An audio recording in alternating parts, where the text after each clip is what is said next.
Hello student, Gargi tutorial ক্লাসে তোমাদের স্বাগত জানাই। দেখো, আজকে আমার বিষয় হলো বর্ধমান ইউনিভার্সিটি ফার্স্ট সেমিস্টার স্টুডেন্টদের জন্য যারা এসিসিতে হিস্ট্রি রেখেছো তাদের দুটি গুরুত্বপূর্ণ প্রশ্নের উত্তর আমি একসাথে দিয়ে দিচ্ছি। যেহেতু সময় কম এবং তোমাদের এই মূল্যবান সময় নষ্ট করা উচিত নয়, আমি যতটা পারছি তোমাদের এগিয়ে দেওয়ার চেষ্টা করছি, তাই দুটো প্রশ্ন আমি একসাথে দিয়ে দিচ্ছি। চলো দেখে নাও। জাতীয় মহাফেজখানা সম্পর্কে সংক্ষিপ্ত টিকা লেখো, এটা একটি গুরুত্বপূর্ণ প্রশ্ন। এবং আরেকটি গুরুত্বপূর্ণ প্রশ্ন হচ্ছে এশিয়াটিক সোসাইটি সম্পর্কে সংক্ষিপ্ত টিকা লেখো।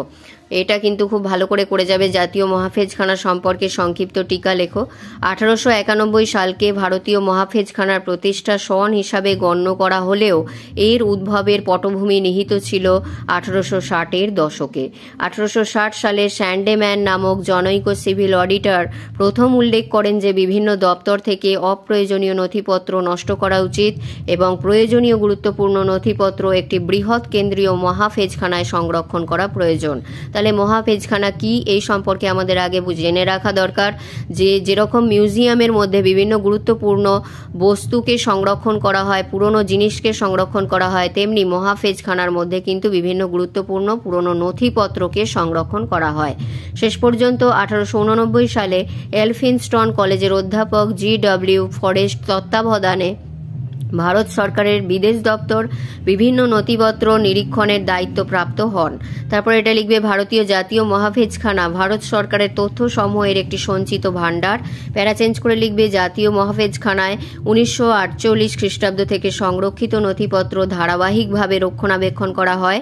ইংরেজি, আরবি, হিন্দি, ফার্সি, সংস্কৃত, উর্দু, বাংলা প্রভৃতি বিভিন্ন ভাষায় রচিত নথিপত্র এখানে সংরক্ষিত আছে। ভোজপত্র, পার্চমেন্ট, গাছের ছাল, তালপাতা, কাগজ প্রভৃতির মাধ্যমে এইসব নথিপত্র সংরক্ষিত রয়েছে। জাতীয় মহাফেজখানায় সংরক্ষিত নথিপত্রকে মূলত 5টি শ্রেণীতে ভাগ করা হয়: সরকারি নথি, প্রাচ্য সংক্রান্ত নথি, পুঁথি, ব্যক্তিগত নথি এবং মানচিত্র সংক্রান্ত নথি।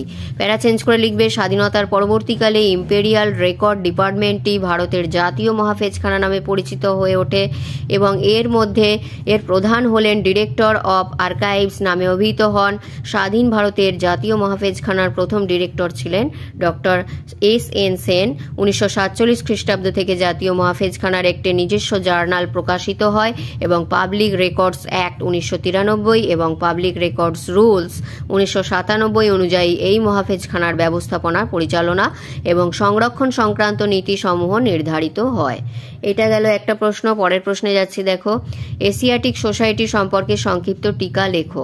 1784 সালে 15 জানুয়ারি ভারত তত্ত্ববিদ স্যার উইলিয়াম জোন্স ব্রিটিশ ভারতে তদানীন্তন রাজধানী কলকাতার Fort William Asiatic Society of Bengal প্রতিষ্ঠা করেন।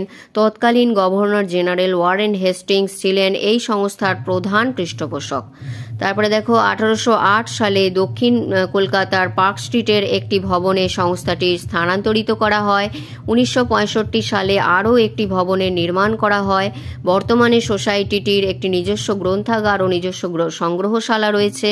এই গ্রন্থাগার ও সংগ্রহশালায় সংরক্ষিত আছে প্রাচীন পুঁথি, বইপত্র, তাম্র সনদ, মুদ্রা, প্রতিকৃতি, ছবি ও আবক্ষ মূর্তি। তাহলে এখানে কি কি সংরক্ষিত আছে সেটা যদি শর্ট কোয়েশ্চেনে আসে বলতে পারবে।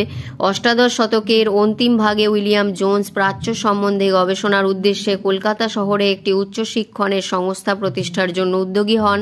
তার আবেদনে সাড়া দিয়ে বিচারপতি জন হাইড ইস্ট, জন কার্নাক, জন শোর, চার্লস উইলকিন্স এবং জোনানাথ ডানকান প্রমুখ ব্যক্তিগণ কলকাতার পুরাতন সুপ্রিম কোর্ট ভবনের এক সভায় মিলিত হন। এই সভার সভাপতিত্ব করেন স্যার রবার্ট চেম্বার্স। এই সভায় আনুষ্ঠানিকভাবে এশিয়াটিক সোসাইটি প্রতিষ্ঠিত হয়। প্যারা চেঞ্জ করে লিখবে যদি বলে যে এই প্রতিষ্ঠানের উদ্দেশ্য কি, আলাদা করে শর্ট কোয়েশ্চেন দেয় তাহলে এটা লিখে দিতে পারবে। এই প্রতিষ্ঠান উদ্দেশ্য ছিল এশিয়ার ভৌগোলিক সীমার মধ্যে মানুষ ও প্রকৃতির দ্বারা সৃষ্ট সমস্ত বিষয় সম্বন্ধে অনুসন্ধান ও অধ্যয়ন করা। এশিয়াটিক সোসাইটির গ্রন্থাগারে 26টি ভাষা ও লিপি লিখিত প্রায় 47,000 পুঁথি এবং প্রায় 1,49,000 ছাপা পুস্তকের সম্ভার রয়েছে। 1808 সালে এই গ্রন্থাগার জনগণের জন্য খুলে দেওয়া হয়। 1806 সালে ফোর্ট উইলিয়াম কলেজটি বন্ধ হয়ে গেলে এই কলেজের সমস্ত সংস্কৃত, আরবি, উর্দু, ফার্সি ভাষার পুঁথিগুলি এশিয়াটিক সোসাইটির তত্ত্বাবধানে আনা হয়। তারপরের পেজে চলে যাচ্ছি, দেখো 1794 খ্রিস্টাব্দে উইলিয়াম জোন্সের মৃত্যুর পর এশিয়াটিক সোসাইটির কাজ অনিয়মিত হয়ে পড়লে 19 শতকের শুরু থেকে তা আবার ঘুরে দাঁড়াতে সক্ষম হয়। 1808 খ্রিস্টাব্দে চিকিৎসাশাস্ত্র, ভৌতবিজ্ঞান প্রভৃতির উন্নতি সাধনের জন্য ফিজিক্যাল কমিটি এবং সাহিত্য দর্শন, ইতিহাস, শিল্পকলা প্রভৃতি বিষয়ে উন্নতি সাধনের জন্য লাইব্রেরি কমিটি গঠিত হয়। এরপর এখানে চলে আসবে 1866 খ্রিস্টাব্দে ভারতীয় সংগ্রহশালা প্রতিষ্ঠিত হলে সংগৃহীত বহু সামগ্রী সেখানে স্থানান্তরিত করা হয়।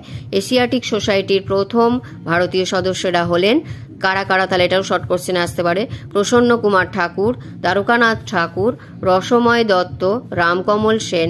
1833 সালে রামকমল সেন প্রথম ভারতীয় সম্পাদক এবং 1885 সালে রাজেন্দ্রলাল মিত্র এই প্রতিষ্ঠানের প্রথম ভারতীয় সভাপতি হিসাবে দায়িত্ব গ্রহণ করে। তাহলে আরেকবার দেখিয়ে দিচ্ছি, চলো এই দুটো গুরুত্বপূর্ণ প্রশ্ন তোমাদের একসাথে দিয়ে দিলাম, এগুলো এখন থেকে মুখস্থ করে নাও পরীক্ষার জন্য। দুটো প্রশ্নই কিন্তু খুবই ইম্পর্টেন্ট প্রশ্ন। এছাড়া আমি আরও কিছু শর্ট কোয়েশ্চেন দিয়েছি এবং দিয়ে যাওয়ার চেষ্টা করছি। দেখো তোমরা প্রত্যেককে এটা চাইছো, ওটা বলছো, সব কিছু তো করা সম্ভব নয়। একটা মানুষের পক্ষে কত দিকে যাওয়া সম্ভব? আমি যেগুলো আগে বলেছি এবং তোমাদেরকে কথা দিয়েছি যেগুলো দেওয়ার, সেইগুলোই আমি আগে দেওয়ার চেষ্টা করছি। নতুন কিছু আর আমি এখন ধরতে চাইছি না। তাহলে এই গেল আজকের ভিডিওটি যদি ভালো লাগে একটি লাইক করে দিও, চ্যানেলে নতুন হলে অবশ্যই সাবস্ক্রাইব করে নিও গুরুত্বপূর্ণ ভিডিও পেতে, এবং বন্ধুদের মধ্যে অনেক শেয়ার করে দিও। দেখা হচ্ছে আবার পরের ভিডিওতে।